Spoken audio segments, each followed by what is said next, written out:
بسم الله الرحمن الرحيم. الحمد لله والصلاة والسلام على سيدنا محمد وعلى آله وأصحابه أجمعين. أما بعد فأعوذ بالله من الشيطان الرجيم. بسم الله الرحمن الرحيم.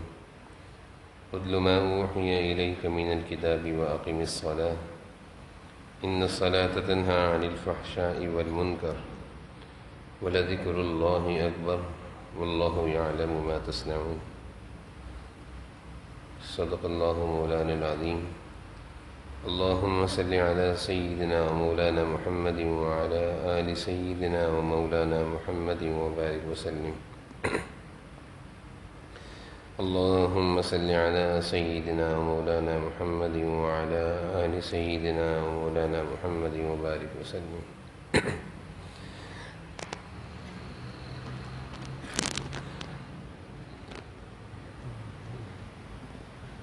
ہر انسان کی زندگی میں اس کے دل میں ایک خواہش ہوتی ہے کہ میں ایک اچھی زندگی گزاروں. اچھی زندگی کا مقصد اور مفہوم یہ ہے کہ جسمانی لحاظ سے بھی میں صحت مند ہوں اور ایمان کے لحاظ سے بھی میں صحت مند ہوں. دیکھیں، ایک کافر اور ایک مسلمان کی سوچ میں فرق ہوتا ہے. کافر کی اچھی زندگی کا مقصد یہ ہے کہ میں جسمانی لحاظ سے فٹ ہوں، صحت مند ہوں. اس کی آخرت نہیں ہے، اس کے پاس ایمان نہیں ہے، اس لیے وہ اپنی جسمانی زندگی کو بہتر سے بہتر بنانے کے لیے سب کچھ کرتا ہے. لیکن ایک ایمان والا اپنی جسمانی زندگی کو بہتر بنانے کے ساتھ ساتھ ایمانی زندگی کو بھی بہتر بنانے کی فکر کرتا ہے. تو قرآن کریم کی جو میں نے آیت تلاوت کی ہے، اس آیت میں اللہ تعالیٰ نے ہمیں دو نسخے دیے ہیں، بڑے قیمتی نسخے ہیں. دو کام دیے ہیں، دو گر دیے ہیں، دو قیمتی ہدایات دی ہیں جس سے ہماری جسمانی ایمانی زندگی صحت مند ہو جائے گی. ہم دینی دنیا کے لحاظ سے، دنیا آخرت کے لحاظ سے کامیاب ہو جائیں گے. یہ بڑی پیاری آیت ہے قرآن کریم کی 21ویں پارے کی پہلی آیت ہے. اللہ تعالیٰ ایمان والوں کو کامیابی کے دو نسخے دے رہے ہیں. جسمانی ایمانی زندگی کو بہتر بنانے کے لیے دو ہدایات دے رہے ہیں، اور ہدایات دینے والے اللہ ہیں. یہ بھی بڑی سمجھنے کی بات ہے کہ کوئی ڈاکٹر ہمیں کوئی نسخہ دے، کوئی دوائی دے، کوئی ہدایت دے کہ آپ نے یہ کام اس طرح کرنا ہے، یہ دوائی یہ میڈیسن اس طرح لینی ہے، تو ہم اس ڈاکٹر کی بات کو بڑی اہمیت سے سنتے ہیں اور بار بار پوچھتے ہیں کہ یہ دوائی کس وقت کھانی ہے، یہ دوائی کس وقت کھانی ہے. اس کی بات کی اہمیت ہوتی ہے. وہ کہتے ہیں بھائی 3 دفعہ کھانی ہے، تو ہم یہ نہیں کہتے ہم 2 دفعہ کھائیں گے. وہ کہتے ہیں صبح اور شام کھانی ہے، ہم یہ نہیں کہتے دوپہر اور شام کھائیں گے. وہ جیسا کہتا ہے ویسے کرتے ہیں، کیونکہ اس ڈاکٹر کی بات پر ہمیں یقین ہوتا ہے کہ یہ جو کہہ رہا ہے اس پر عمل کریں گے تو ہمیں صحت ملے گی.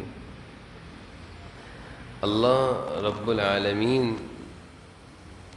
ساری کائنات کے خالق و مالک، جن کے ہاتھ میں صحت بھی ہے، زندگی بھی ہے، عزت بھی ہے، سب کچھ اللہ کے پاس ہے، ہم اللہ کے محتاج ہیں. وہ اللہ ہمیں نسخہ دے رہے ہیں. ایک ڈاکٹر نسخہ بنا کر دیتا ہے، پرچہ بنا کر دیتا ہے، ایک ہمیں اللہ رب العالمین ہمیں نسخہ بنا کر دے رہے ہیں کہ یہ کام کرو، ایسے کرو. تو ہم اندازہ لگائیں کہ اس نسخے کی اہمیت ہونی چاہیے نہیں ہونی چاہیے. اس نسخے کی کتنی اہمیت ہونی چاہیے کہ اللہ کا دیا ہوا نسخہ ہے، ڈاکٹر کا دیا ہوا نسخہ اور اللہ کا دیا ہوا نسخہ. اللہ کے نسخے میں، اللہ کی ہدایت میں کامیابی یقینی ہے. اللہ کرے ہمیں یقین آ جائے کہ اللہ جو بات فرما رہے ہیں اس میں ہماری کامیابی یقینی ہے، کوئی شک نہیں ہے. اور وہ نسخہ کیا ہے؟ اللہ تعالیٰ نے 2 کام بتائے ہیں وہ نسخہ ایسا ہے، وہ قوت بھی ہے، وہ علاج بھی ہے، وہ دوا بھی ہے، وہ غذا بھی ہے۔ اللہ تعالیٰ جو دو کام بتا رہے ہیں ان دو کاموں میں قوت بھی ہے، صحت بھی ہے، علاج بھی ہے، غذا بھی ہے، سب کچھ ہے۔ اتل ما اوحی الیک من الکتاب واقم الصلاۃ، اتنی سی آیت میں اللہ نے دو قیمتی نسخے دے دیے۔ ایمان والو، قرآن کریم کی تلاوت کا معمول بناؤ، واقم الصلاۃ، اور نماز کی پابندی کرو۔ مشکل نسخہ ہے؟ کوئی مشکل نسخہ ہے؟ مشکل کام ہے؟ کتنے آسان کام اللہ نے دیے ہیں ہمیں، اور یہ کام ہماری زندگی ہے، ہماری صحت ہے، اس کام میں دنیا آخرت کی فلاح ہے۔ کیا ہے؟ نماز اور قرآن کی تلاوت۔ قرآن کو مضبوطی سے پکڑ لو اور نماز کو مضبوطی سے پکڑ لو، کامیاب ہو جاؤ گے۔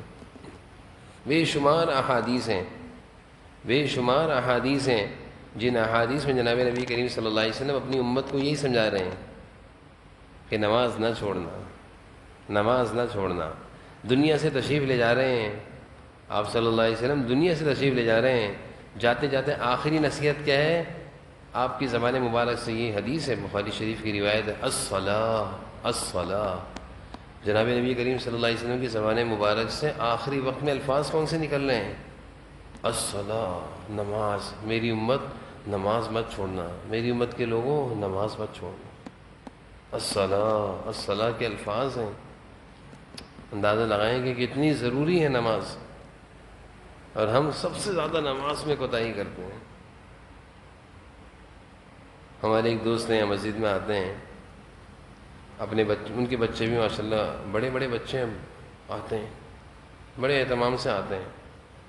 تو میں نے کہا ماشاءاللہ بڑی آپ کو دیکھ کے خوشی ہوتی ہے، آپ اتنی بیماری و معذوری میں چل کر آتے ہیں، بچے بھی آپ کے ساتھ ساتھ آتے ہیں۔ کہہ رہے ہیں میں نے اپنے بچوں کو ایک ہی بات سکھائی ہے، بیٹا سب کچھ کرنا، نماز نہیں چھوڑنا۔ میں نے بولا بیٹا کچھ بھی کرو، میں تمہیں کچھ نہیں کہوں گا، لیکن نماز نہیں چھوڑنا۔ کہتے ہیں پھر کہنے لگے اللہ نے فرمایا نا قرآن میں کہ نماز ساری برائیوں سے بچا لیتی ہے۔ اسی آیت میں اللہ فرما رہے ہیں ان الصلاۃ تنہی عن الفحشاء والمنکر، کہ نماز سارے غلط کاموں سے روکتی ہے۔ کہتے ہیں مجھے پتہ ہے میرے بچے سارے غلط کاموں سے بچے رہیں گے۔ کتنی سمجھداری کی بات ہے ان کی، ہے نہیں سمجھداری کی بات کہ اپنے بچوں کا سب کچھ کرو۔ وہ سب کچھ کیسے کریں گے؟ جب نماز پڑھیں گے تو سب کچھ چھوٹ جائے گا۔ تو جناب نبی کریم صلی اللہ علیہ وسلم آخری وقت میں کیا فرما رہے ہیں؟ نماز، نماز۔ حضرت لقمان علیہ السلام اللہ کے بہت مقبول اور محبوب بندے، اور اللہ کو ان کی باتیں اتنی اچھی لگیں، انہوں نے اپنے بیٹے کو نصیحتیں کریں، اللہ تعالیٰ نے ان باتوں کو قرآن کریم میں ذکر کر دیا، سورہ لقمان میں 21ویں پارے میں۔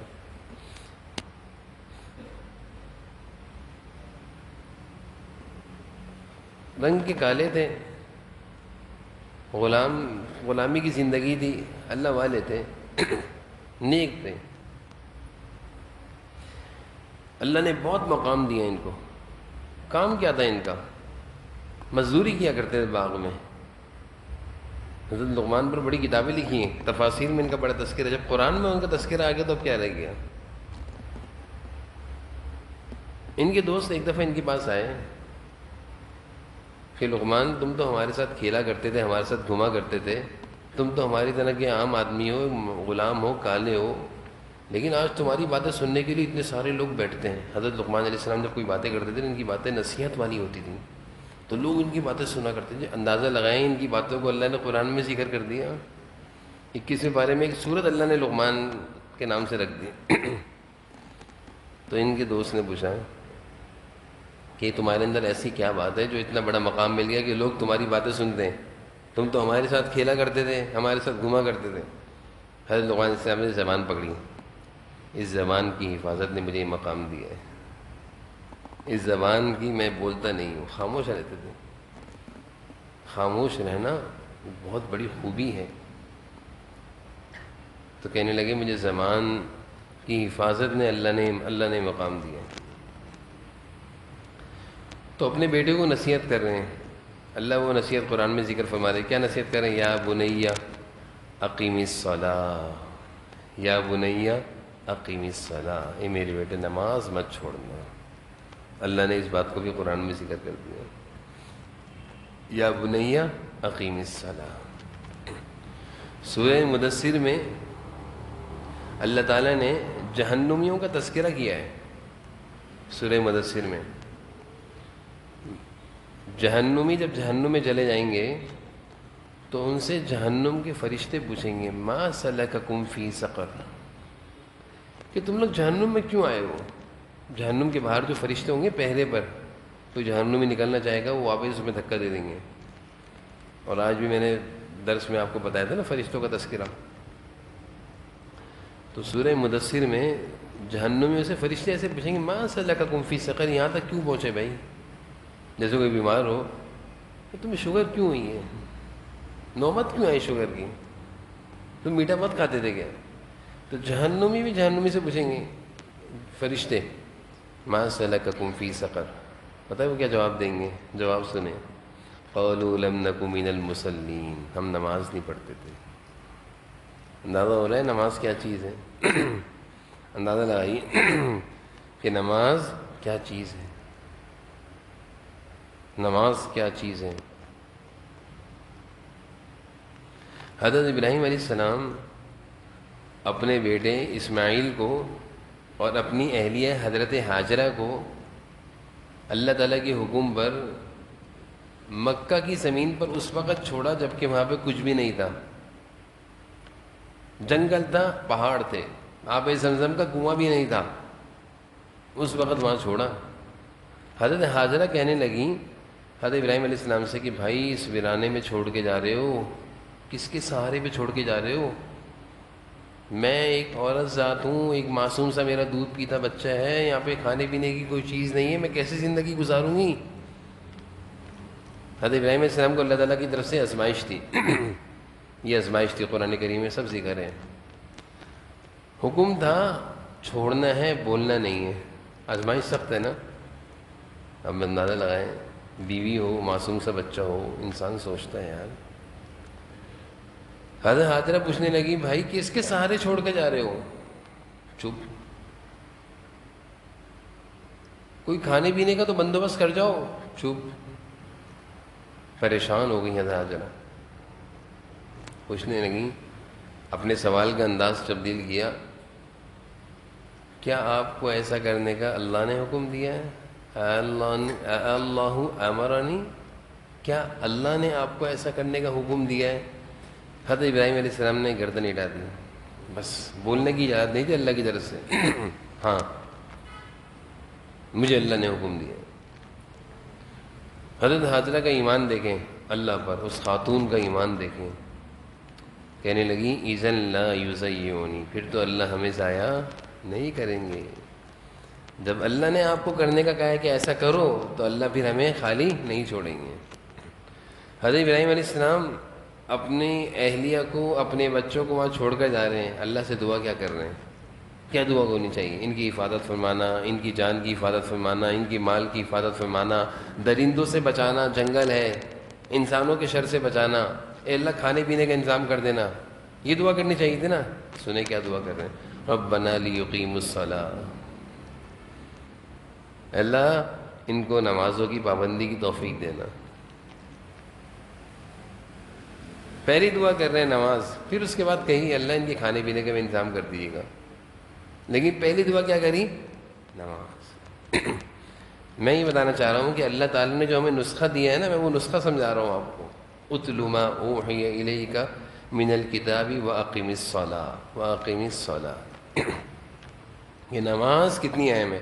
آپ ماشاءاللہ اکثر نوجوان ہیں، اگر آج آپ نے اپنی زندگی میں ایک عزم کر لیا، اللہ کرے اس مبارک رات کی برکت سے آپ یہ عزم کر لیں کہ زندگی میں کچھ بھی ہو جائے نماز نہیں چھوٹے گی، اور اگر کبھی نماز چھوٹ جائے تو قضا پڑھ لو، چھوڑو نہیں۔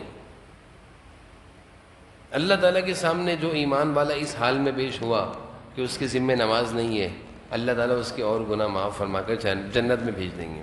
یہ احادیث سے معلوم چلتا ہے کہ نماز کے صحیح ہونے پر اللہ تعالیٰ فضل فرما دیں گے، نماز کے خراب ہونے پر بقیہ معامال خراب ہو جائیں گے۔ تو اگر اس زندگی میں خوش نصیب ہیں وہ لوگ، میں جانتا ہوں ایسے لوگوں کو جن کی کوئی نماز نہیں ہے، بچپن سے نماز پڑھتے ہیں، بڑھاپے تک نماز ہی نہیں چھوٹی. آپ کی ذمہ کو نماز ہے؟ نہیں. میں حیران ہوں, آپ کی ذمہ کو نماز نہیں کہ نہیں. آج تو یہ ہوتا ہے ابا کا انتقال ہوتا ہے تو لوگ آتے ہیں حساب لگوانے کے لیے ہمارے پاس کہ ابا کا انتقال ہو گیا, ابا نے تقریباً 20 سال نمازیں نہیں پڑھی, 25 سال نمازیں نہیں پڑھی, پھر 30 سال نمازیں, ابا نے ساری زندگی نماز نہیں پڑھی, اب ابا کی نمازوں کا فدیہ دینا ہے. وہ ہم سے یہ حساب لگوانے آتے ہیں.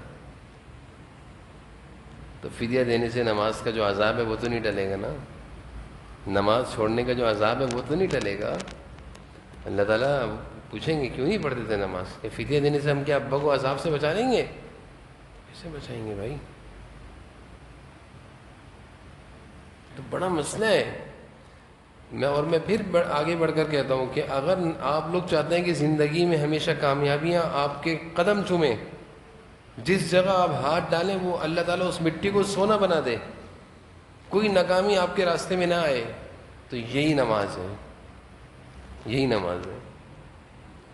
بعض نوجوان ہوتے ہیں ماشاءاللہ نمازوں کے اوقات میں ایسے مسجد آتے ہیں, وہ الگ بات ہے وہ کس کپڑے میں آ رہے ہیں, ہم کچھ نہیں کہتے, جیسے بھی آ رہے ہیں, لیکن ایسے دوڑے میں آتے ہیں. کبھی کبھی ایک لڑکا آتے ہیں وہ یہاں تک کا شارٹ پہن کر آئے تھے, گھٹنے سے تھوڑا نیچے, اور پہلی صفحے نماز پڑھتے ہیں. میں نے کہا شکر ہے ہاتھ ہو رہا ہے, میں کہا تو شکر ہے ہاتھ ہو رہا ہے. آج اصل کیا بیٹھا تو شارٹ پہن کے, میں نے کہا بستر لے کر آ جائے اعتکاف کر لیں میرے ساتھ. کہہ رہے امام صاحب وہ کلاسیں چل رہی ہیں, کوچنگ چل رہا ہے. میں نے تمہیں آن لائن کلاسیں یہاں ڈلوا دوں گا, لیپ ٹاپ بھی لے کر آ جاؤ. کہنے نہیں مشکل ہے. لیکن اس جوان کی وہ ہے ماشاءاللہ سے کہ نماز نہیں چھوڑتا. تو بعض نوجوان ماشاءاللہ ایسے مسجد میں آ رہے ہوتے ہیں, مجھے خوشی ہوتی ہے کہ انشاءاللہ اللہ تعالیٰ ان کو بڑھاپے تک ایسا رکھے گا, ان کی ذمہ کوئی نماز نہیں ہوگی. اچھی بات ہے نا, ہم نے دنیا سے جانا ہے نا, ہمارے جانے کے بعد ہماری اولاد حساب لگائے کہ ابا کی کتنی نمازیں ہیں. یہ پسند ہے؟ ہم یہ چاہیں کہ ہماری اولاد بولے ابا کی کوئی نماز ہی نہیں ہے. ہمارے ابا اتنے خوش نصیب انسان تھے ہمارے بارے میں. ابا تو سب نے بننا ہے نا انشاءاللہ, دادا سب نے بننا ہے نا انشاءاللہ, بولو. تو آپ جب دنیا سے جائیں تو آپ کے بیٹے اور پوتے دوسروں کو فخر سے بتائیں کہ ہمارے ابا وہ خوش نصیب تھے, ان کی ذمہ کوئی نماز نہیں تھی, صاف تھے. ہمارے دادا بہت بڑے عالم دین تھے. جب ان کا انتقال ہوا تو ہمارے والد صاحب, آپ نے دیکھا ہوگا اب ہمارے والد آتے ہیں یہاں پہ, تو اب ہمارے والد مجھے سناتے ہیں, ابو ہمیں سناتے ہیں کہ بیٹا جب دادا کا انتقال ہو رہا تھا میں دادا کے پاس گیا اور میں نے دادا سے عرض کیا, ہمارے ابو نے ہمارے دادا سے عرض کیا کہ ابا, ہمارے ابو دادا کو ابا کہتے تھے اور ہم اپنے ابو کو ابو کہتے ہیں, ابا آپ کے ذمہ اگر کوئی نماز ہے یا کوئی روزہ ہے تو بتا دیں تاکہ میں اس کا فدیہ دے دوں. تو ابو بتاتے ہیں کہ دادا نے کہ بیٹا الحمدللہ میرے ذمے کوئی نماز نہیں ہے, کوئی روزہ نہیں ہے. ایسی بات ہے. دادا کے الفاظ تھے زندگی کے آخری وقت میں کہ بیٹا الحمدللہ میرے ذمے کوئی نماز نہیں ہے, کوئی روزہ نہیں ہے. کتنے دل سے الحمدللہ نکلا تھا نا, دادا کے دل سے الحمدللہ نکل رہا تھا. آپ بھی ابھی ایسا کر سکتے ہیں نہیں کر سکتے؟ ابھی تو جوانی ہے یار, مشکل ہی نہیں ہے, ابھی سے عزم کر لو. اب دیکھو نا, میں اپنے دادا کی بات کتنی فخر سے بتا رہا ہوں نا, فخر سے بتا رہا ہوں, نہیں بتا رہا کہ میرے دادا وہ تھے کہ جن کے ذمہ روزہ اور نماز نہیں تھا. کل کو آپ کے بارے میں بھی کوئی بتائے گا کہ آپ بھی دادا بنیں گے, آپ کے پوتے بتائیں گے کہ ہمارے دادا وہ تھے کہ جن کے ذمہ کوئی نماز کوئی روزہ نہیں تھا. یہ ہے بڑی بات, یہ ہے کمال کی بات. یہ خوبی اگر آ گئی تو پھر انسان کیا ہے, وہ ہے کامیاب انسان, وہ ہے کامیاب. تو میں یہ بتا رہا ہوں کہ قرآن کریم میں اللہ نے جو 2 نسخے دیے اس میں سے پہلا نسخہ کیا ہے, نماز. تو عزم کرتے ہیں سارے انشاءاللہ, اس مبارک رات میں ارادہ کرتے ہیں انشاءاللہ کہ نماز نہیں چھوڑیں گے, کچھ بھی ہو جائے, کہیں بھی جاؤ. میں کہتا ہوں سینما بھی جاؤ, اللہ نہ کرے جاؤ, لیکن اگر خدا نہ کرے گندی جگہ شیطان تمہیں لے جائے اور وہاں پہ اذان ہو جائے تو سینما سے اٹھ کے آ کے نماز پڑھ لو, پھر جا کے بیٹھ گئے, پھر فلم دیکھ لو بیٹھ کے. لیکن نماز کے لیے اٹھو گے تو نا, نماز تمہیں پھر ساری برائیوں سے روکے گی. کوئی بھی کام کرو, اپنے دوستوں کی گیدرنگ میں کہیں بھی جاؤ, کھاؤ پیو گھومو, سب کچھ کرو, منع نہیں کرتے.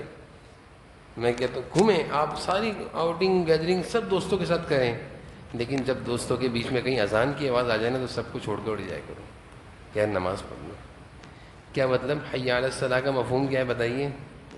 اللہ تعالیٰ کی طرف سے اعلان ہو رہا ہے آ جاؤ میرے بندو، اب مسجد آ جاؤ، بس 10 منٹ کے لیے آ جاؤ، تو اللہ کی ندا کا جواب دیں گے انشاءاللہ. کامیابی کی زندگی بتا رہا ہوں. پھر ایک واقعہ میں نے سناتا ہوں اکثر. عبداللہ بن مبارک یہ اتنے مشہور محدث ہیں، امام بخاری رحمۃ اللہ علیہ کے استاذ ہیں حدیث کے. امام بخاری رحمۃ اللہ علیہ حدیث کی جب روایت نقل کرتے ہیں سند، تو اس میں عبداللہ بن مبارک کا نام بھی آتا ہے. سند حدیث میں بخاری شریف میں عبداللہ بن مبارک کا نام بھی ہے. عبداللہ بن مبارک کیا تھے؟ بہت بڑے انسان تھے، محدث تھے، بخاری شریف امام بخاری کے استاذ تھے.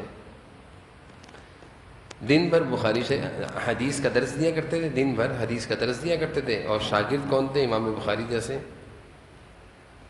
اور رات کو اللہ کی عبادت کیا کرتے تھے. کیسے کرتے تھے اللہ کی عبادت؟ چھت پہ کھڑے ہوتے تھے، اپنے گھر کی چھت پر ایسے سیدھے کھڑے ہوتے تھے جیسے لکڑی زمین میں گاڑ دی ہو. جیسے لکڑی زمین میں ایسے سیدھے کھڑے ہیں، بالکل اسٹیٹ. پوری رات اللہ کے سامنے کوئی اس طرح کھڑا ہو، اللہ کیسے خوش ہو جائیں گے. ہمیں عدالتوں میں جج کے سامنے سیدھے کھڑا ہونا سمجھ میں آتا ہے. اگر جج کے سامنے کوئی مجرم یوں کر کے کھڑا ہو تو جج کہے سیدھے ہو جاؤ. کوئی کھڑا ہو سکتا ہے مجرم عدالت میں جج کے سامنے ایسے یوں کر کے کھڑا ہو سکتا ہے؟ یہ ادھر ادھر دیکھ سکتا ہے؟ کرتے نا، جھکی ہوئی ہوتی ہیں یار. عدالتوں میں وہی لوگ ذلیل ہوتے ہیں جو اللہ کے سامنے کھڑا ہونا نہیں سیکھتے. جو اللہ کے سامنے کھڑے ہوتے ہیں اللہ تعالیٰ ایسی جگہوں سے ان کو بچاتے ہیں. یہ بھی نماز کا فائدہ ہے کہ بری جگہوں سے اللہ تعالیٰ، کیونکہ جو نماز میں اللہ کے سامنے عاجزی سے کھڑا ہوگا، اللہ کہیں گے یہ میرا بندہ میرے سامنے عاجزی سے کھڑا ہوتا ہے. نوبت نہیں آئے گی عدالتوں میں جانے کی. کسی ظالم کے سامنے اللہ نہیں کھڑا کریں گے، اللہ عزت دیں گے، بچائیں گے اللہ نماز کی برکت سے. نماز کی برکت سے نماز کی برکت سے اللہ بچائیں گے. تو عبداللہ بن مبارک رحمہ اللہ کے پڑوس میں ایک لوہار تھا. لوہار سمجھتے ہیں نا؟ لوہار کا کام تھا اس کا. بیچارہ سارا دن لوہا کوٹا کرتا تھا، اور رات کو تھکا آ کر جب لیٹتا تھا تو عبداللہ بن مبارک عبادت کرتے ہوئے نظر آتے تھے. دل میں خیال آتا تھا کہ عبداللہ بن مبارک تو بہت خوش نصیب انسان ہے. حسرت سے بولتا تھا یار میں بھی اگر کوئی ہلکا پھلکا کام کرتا تو میں بھی ان کی طرح پوری رات اللہ کی عبادت کرتا. میں مزدور ہوں، لوہار ہوں، مجبور ہوں، تھک جاتا ہوں. تو بہرحال یہ لوہار تھا اور دل میں اس کی ایک حسرت تھی کہ میں بھی عبداللہ بن مبارک جیسا بنوں. لیکن کیسے بنتا؟ بیچارہ لوہار تھا. اس کا انتقال ہو گیا. جب اس کا انتقال ہو گیا تو اللہ تعالیٰ بعض لوگوں کو خواب میں دکھا دیتے ہیں. جیسے کسی کو اپنے ابا سے محبت ہو اور ابا کا انتقال ہو جائے تو اللہ تعالیٰ خواب میں دکھا دیتے ہیں ابا کا حال کہ ابا خوش گھوم رہے ہیں. تو اس لوہار کا کوئی دوست تھا، اس نے خواب میں دیکھا کہ یہ لوہار آخرت کے مناظر میں مزے کر رہا ہے، خوش ہے، پریشان نہیں ہے، جیسے جنت میں گھوم رہا ہے ایسے. تو یہ شخص اٹھنے کے بعد اس لوہار کے گھر آئے کہ تمہارا شوہر تو لوہار تھا لیکن مزے کر رہا ہے جنت میں. کیا اس کا عمل تھا؟ سنیں اس کا عمل کیا تھا، سنیں اس لوہار کا عمل کیا تھا. اس کی بیوی سے پوچھا کہ بتائیں تو کوئی ایسی خاص کام تھا اس کا کہ جس کی وجہ سے اللہ تعالیٰ نے اس کی آخرت اچھی کر دی ہے. تو اس کی بیوی کہنے لگی مجھے تو کوئی زیادہ خاص نہیں پتہ، میں 2 باتیں معلوم ہیں مجھے. ایک بات یہ ہے کہ یہ لوہار تھا، لوہے کا کام کرتا تھا، لوہا بھٹی میں گرم کرتا تھا. جب لوہا گرم ہوتا ہے تو پھر کیا لگانی پڑتی ہے؟ اس کو چوٹ مارتے ہیں تو لوہا آرام سے ٹوٹ جاتا ہے، کٹ جاتا ہے. تو لوہا گرم کر کے آرام سے کٹتا ہے. تو کہتے ہیں لوہار تھا، لوہے کو گرم کر رہا ہوتا تھا بھٹی میں. جب لوہا بالکل تیز گرم ہوتا تھا پھر یہ ہتھوڑا اٹھاتا تھا مارنے کے لیے. تو کہتے کبھی کبھی ایسا ہوتا تھا لوہا گرم ہے، ہتھوڑا اس نے یہاں تک اٹھایا، ادھر سے آواز آ گئی اللہ اکبر اللہ اکبر. تو یہ لوہا ہتھوڑا کہاں پھینکتا تھا؟ پیچھے پھینک دیا، آگے نہیں لاتا تھا. لوہا گرم ہے، ایک مار مارنی ہے نا، کتنا ٹائم لگے گا؟ نماز نکل جائے گی؟ نہیں. ایک مار مارنے میں نماز نکل جائے گی؟ نہیں.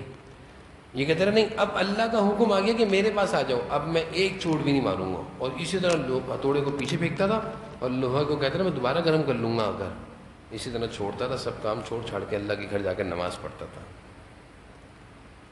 دیکھا اس کی بیوی کے اس عمل کو سن کر اس کے دوست نے کہا یہی عمل ہے کہ اللہ تعالیٰ نے اس کی آخرت اچھی کر دی ہے۔ اتل ما اوحی الیک من الکتاب واقیم الصلاۃ، نماز قائم کرو، نماز قائم کرو۔ زندگی میں نماز ہے تو بہاروں کے راستے کھلے ہوئے ہیں، کامیابی آ رہی ہیں، خوب آ رہی ہیں کامیابیاں، اور نماز نہیں ہے تو ہم بیکار ہیں بھائی، ہم بیکار ہیں، بالکل بیکار ہیں۔ تو میں یہ عرض کر رہا تھا کہ مجھے وہ نوجوان جو کسی بھی حال میں ہوتے ہیں لیکن نماز کے ٹائم میں مسجد دوڑے ہوئے آتے ہیں، بڑی مجھے ان پر رشک آتا ہے، حیرانگی ہوتی ہے کہ اللہ نے ان کو قبول فرمایا ہوا ہے۔ بڑی میں حسرت اور خوشی کی نگاہوں سے دیکھتا ہوں ایسے نوجوانوں کو، مجھے بڑی خوشی ہوتی ہے، اور میں کبھی کبھی ان بچوں سے کہہ بھی دیتا ہے تو مسجد آتا، مجھے بہت خوشی ہوتی ہے۔ مجھے بہت اچھے لگتے ہیں وہ نوجوان جو کسی بھی حال میں ہو۔ میں نے جیسے عرض کیا نا، میں نہیں کہتا کہ بھائی آپ پینٹ پہن کر کیوں آتے ہو مسجد، وہ کسی بھی حال میں آتے ہیں، ننگے سر آئیں کیسے بھی ہیں، نماز پڑھتے ہیں، مجھے بہت اچھا لگتا ہے، کیونکہ مجھے پتا ہے نماز پڑھنا ایسا ایسا سب کام اللہ ان سے اچھے کرائیں گے نماز کی برکت سے۔ لیکن وہ چند ہی ہوتے ہیں، زیادہ تر نمازی تو ہمارے ہاں بڑی عمر کے، ہر مسجد میں بڑی عمر کے نمازی ہوتے ہیں، نوجوان تو بہت کم ہوتے ہیں، نوجوان بہت کم ہوتے ہیں۔ لیکن اگر نوجوان جس طرح اپنی ترقی اور کامیابی کے لیے بیچارہ بھاگا دوڑ کر رہا ہے، پریشان ہو رہا ہے، اگر اس کو پتہ چل جائے کہ کامیابی اور ترقی کہاں ہے، وہ نماز میں، وہ نماز میں۔ اللہ تعالیٰ کے دربار سے ملتی ہے کامیابی، اللہ تعالیٰ دیتے ہیں کامیابی، یہاں سے ملے گی کامیابی۔ تو میں اب آپ سارے جو ہمارے خاص طور پر متقبین ہیں، سب سے یہ عزم لینا چاہتا ہوں اس مبارک رات میں، یہ عزم لینا چاہتا ہوں، یہ ارادہ لینا چاہتا ہوں، بلکہ اللہ کے بھروسے پر آپ سب یہ وعدہ کریں، یہ ہمارا ایک عزم ہے، ایک ارادہ ہے، ایک وعدہ ہے کہ سب اللہ کو حاضر، اللہ کو گواہ بنا کر یہ دل میں یہ پکا ارادہ کر لیں آج کہ اللہ ہم آپ کو گواہ بنا کر کہتے ہیں کہ زندگی میں نماز نہیں چھوڑیں گے انشاءاللہ۔ بولے سارے، بولے سارے بھائی، پکا ہے انشاءاللہ، کچھ بھی ہو جائے۔ دیکھو مشکل کام نہیں ہے، نماز پڑھنا کوئی مشکل نہیں ہے، بہت آسان ہے، کچھ بھی نہیں ہے، کوئی مشکل چیز نہیں دے رہا میں آپ کو۔ میں یہ نہیں کہہ رہا کہ آپ 2 گھنٹے کے لیے مسجد میں آئیں، میں یہ نہیں کہہ رہا کہ آپ 1 گھنٹہ آ کر قرآن کریم کی تلاوت کریں پھر مسجد سے جائیں، بہت آسان ہے، صرف آپ نے اس کا ارادہ کر لینا کہ نماز نہیں چھوڑنی، اب نماز نہیں چھوڑنی، پھر آپ دیکھیں کہ زندگی کی بہاروں کے راستے کھل جائیں گے، بہار ہی بہار ہوں گی، کامیابیاں آپ کے پاس آئیں گی۔ دیکھیں آج بھی کچھ ایسے علاقے ہیں، کچھ ایسی قومیں ہیں، کچھ ایسے ملک ہیں جہاں کے لوگ نماز کے بڑے پابند ہیں۔ ان میں سے نا ہماری اگر ہم ملکوں کی طرف جائیں تو سعودیہ جو ہے، عربوں میں نماز کا رواج ہے، اور ہم نے یہ سنا دیکھا کہ عرب کا بچہ نوجوان کیسا بھی ہو، کیسے غلط کام کرے، بلکہ ہمارے ایک دوست ہیں وہ وہیں تقریباً 10-15 سال سعودیہ میں رہے، کہہ رہے ہم نے تو یہ دیکھا کہ اگر عرب کوئی گندے سے گندا کام کرتا ہو، یعنی شراب بھی پیتا ہو، تو نماز کے ٹائم پہ نماز پڑھ رہا ہوگا۔ یہ میں نے خود ایک عالم دین سے سنا ہے، بہت بڑے عالم ہیں، مفتی صاحب ہیں، انہوں نے کہا بھائی بات سنو، عرب چاہے کیسا بھی ہے، وہ کتنی برائی کر رہا ہو اور وہ کیسی گندا کام کر رہا ہو، لیکن جب نماز کا ٹائم ہوگا تو وہ سارے کام چھوڑ کر کہاں ہوگا، نماز پڑھ رہا ہوگا، نماز میں ہوگا۔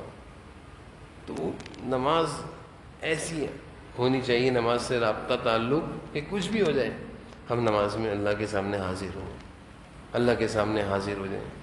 نماز کیا ہے؟ اللہ کے سامنے کھڑا ہونے کا نام ہے، اللہ کے سامنے کھڑا ہونے کا نام ہے۔ کل قیامت کے دن پہلا سوال کس کا ہوگا؟ نماز کا ہوگا۔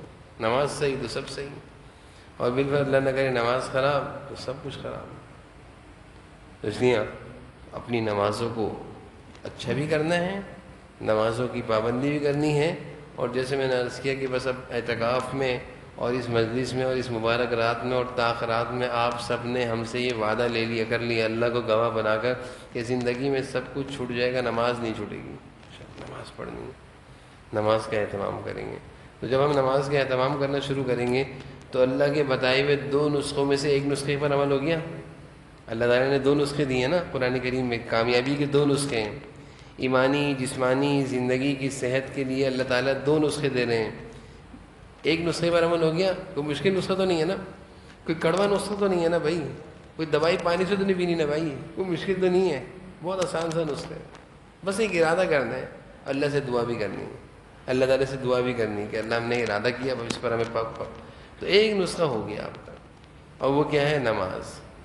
ٹھیک ہے، اب دوسرا نسخہ انشاءاللہ ہم اگلی تاخرات میں بتائیں گے، 23ویں شب کو انشاءاللہ۔ ٹھیک ہے، اس کے بارے میں ہم دوسری تاخرات جو ہماری 23ویں شب ہوگی اس میں ہم دوسرے نسخے کو بتائیں گے، ایک ایک نسخہ بتائیں گے نا، تاکہ اب ایک نسخے پر ہم نے عمل بھی کرنا ہے اور اللہ سے دعائیں بھی کرنی ہے، اور ہمارا وقت بھی پورا ہو گیا، کیونکہ میں نے جیسے عرض کیا تھا نا کہ طاق راتوں کا مقصد بیان نہیں ہے، بیان تو ذوق دلانے کے لیے، شوق دلانے کے لیے، طاق راتوں میں تو اصل عبادت ہے، نماز، تلاوت، دعائیں۔ اور جیسے میں نے عرض کیا تھا کہ جناب نبی کریم صلی اللہ علیہ وسلم 21ویں شب سے لے کر 29-30ویں شب تک، چاند نکلنے تک ساری راتوں میں مسلسل قیام اللیل کرتے تھے، پوری رات اللہ کے سامنے کھڑے رہتے تھے، وہ اس رات کی عبادت ہے۔ مجھے بھی ہو سکتا ہے آج شب قدر آج ہی ہو، کس نے کہا سکتا ہے 20ویں شب کو شب قدر ہوتی ہے؟ کوئی نہیں، 21 کو بھی ہو سکتی ہے، 23 کو بھی ہو سکتی ہے، 25 کو بھی ہو سکتی ہے، تو ہمیں کیا پتہ، لیکن ہم تو یہ کہیں گے ہمارے لیے تو روزانہ شب قدر ہے، ہم تو 21 کو بھی جاگیں گے، صحیح ہے نا؟ حضور صلی اللہ علیہ وسلم جب ساری رات جاگے قیام اللیل کیے تو ہم کون ہوتے ہیں؟ حضور صلی اللہ علیہ وسلم نے جو راستہ ہمیں دیا ہم نے اسی راستے پہ چلنا ہے، ہم نے اس سے ہٹنا نہیں ہے، تو اس لیے ہم نے آج کی رات عبادت میں گزارنی۔ تو اب جو مقصد تھا ہمارا، تھوڑی سی ترغیب، تھوڑی سی بات، تھوڑا سا بیان وہ ہو گیا ہے، ابھی انشاءاللہ ہم تھوڑا سا ذکر بھی کر لیں گے، اللہ کا ذکر کریں گے۔ یا ایھا الذین آمنوا اذکروا اللہ ذکرا کثیرا، اللہ فرماتے ہیں ایمان والو خوب ذکر کرو، دل نورانی ہو جائے گا، دل منور ہو جائے گا، دل میں تھوڑی کیفیت آ جائے گی، اس کے بعد تھوڑی سی دعا کر لیں گے، اس کے بعد آپ لوگ اپنے کاموں میں لگ جائیے گا، تلاوت میں، دعاؤں میں، صلاۃ التسبیح میں، جس قدر اپنے آپ کو ان چیزوں میں لگا سکتے ہیں لگاتے رہیے گا۔ ٹھیک ہے، بدل بدل کے لگائیے گا، نماز پڑھتے پڑھتے تھک جائیں تو دعا پہ کرنے بیٹھ جائیے گا، دعا کرتے کرتے تھک جائیں تلاوت کرنے بیٹھ جائیے گا، تلاوت کرتے کرتے تھک جائیں تو پھر دوبارہ صلاۃ تسبیح شروع کر دیے گا، صلاۃ تسبیح پڑھتے پڑھتے تھک جائیں بیٹھ جائیے گا، تھوڑے بیٹھ گئے دعائیں اللہ سے بات، اس طرح ہماری رات انشاءاللہ 3:30 تک گزر جائے گی، اور تو جو حکم ہے تاخرات میں جاگنے کا قیام اللیل کے ذریعے وہ پورا ہو جائے گا۔ دیکھیں نا، ایک تو جاگنا یہ ہوتا ہے کہ ہم پوری رات جاگیں باتوں کے ذریعے، اور 3:30 بجے اٹھے اور بازار چلے گئے، کچھ کھا پی لیا، ساری بات۔ آپ لوگ تو ماشاءاللہ مسجد میں ہی ہیں، تو ہم نے انشاءاللہ رات کو اس طرح عبادت میں گزارنا ہے، اور جیسے ہی ہمارے 3:30 پونے 4 بجے ہوں گے انشاءاللہ اس کے بعد سحری کر لیں گے۔ ٹھیک ہے، اب تھوڑا سا ذکر کر لیتے ہیں، اللہ تعالیٰ ہمیں سب کو عمل کرنے کی توفیق نصیب۔